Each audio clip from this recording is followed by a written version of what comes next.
Ambassador Newland, tell me a little bit more about the second recommendation that you have to try to work with the public and the private and to be able to work with entities. How do you think that should be formed? I think this should be a presidentially directed commission, which meets, at the technical level on an ongoing basis, but at the leader level monthly or thereafter. After I left government and had an opportunity to talk to a lot of the big actors in the U.S. private cyberspace, it becomes clear that for reasons of company privacy, et cetera, proprietary business information, they don't want to talk to each other, they're not comfortable, they worry, but yet they're facing many of the same problems.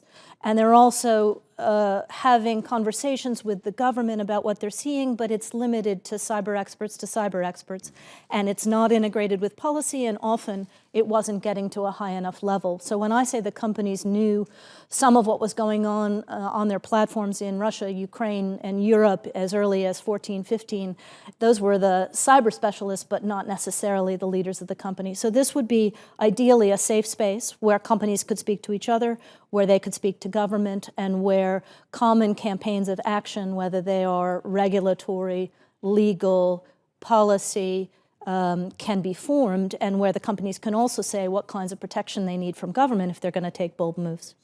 So from this perspective, how often should they meet, and who do you think should be the primary actors to be there?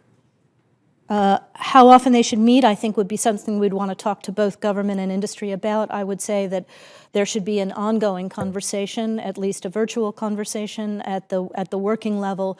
There should be mid-upper level meetings at least monthly, and probably senior cabinet level meetings quarterly, unless there is an emergent crisis of the kind we saw in 2016.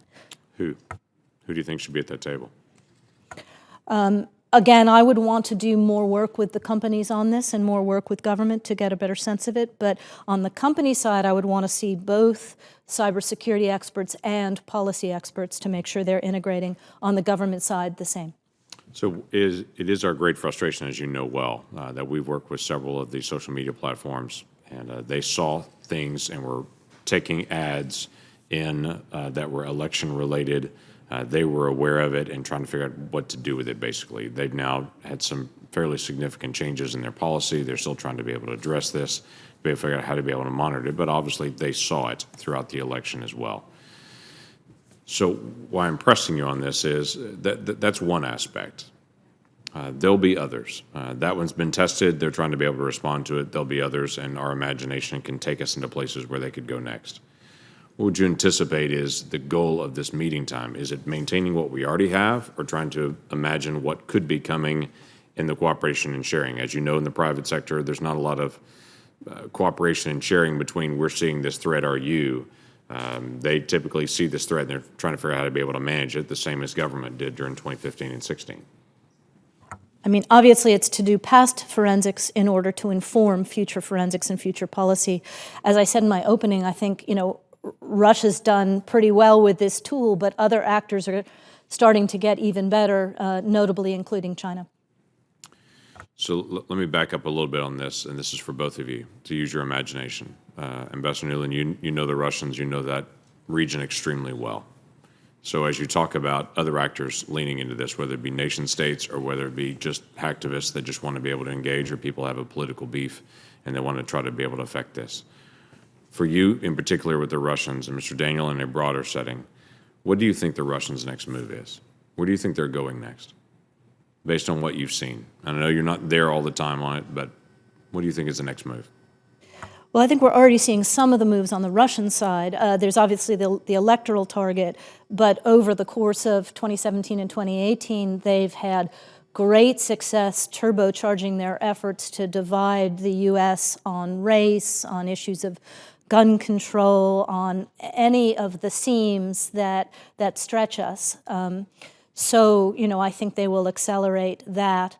I don't know, whether they will have a view about the 2020 election, but having been more successful than they anticipated the last time, I think you could see them be quite aggressive on both sides, both at primary time and at general election time, in trying to influence how Americans choose their next leaders. Right. Mr. Daniel, any other overview for other actors? Well, I would certainly say that both the Russians and other actors, including China, Iran, North Korea, criminal organizations, terrorist organizations, hacktivists, all of them are discovering that cyberspace is a great place to try to advance their agenda.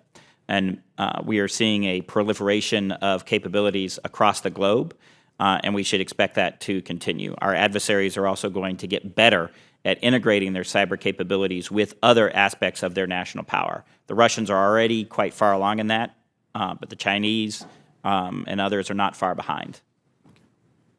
Senator, if I may just highlight one, there's also the risk that you'll have American-on-American violence in this space, that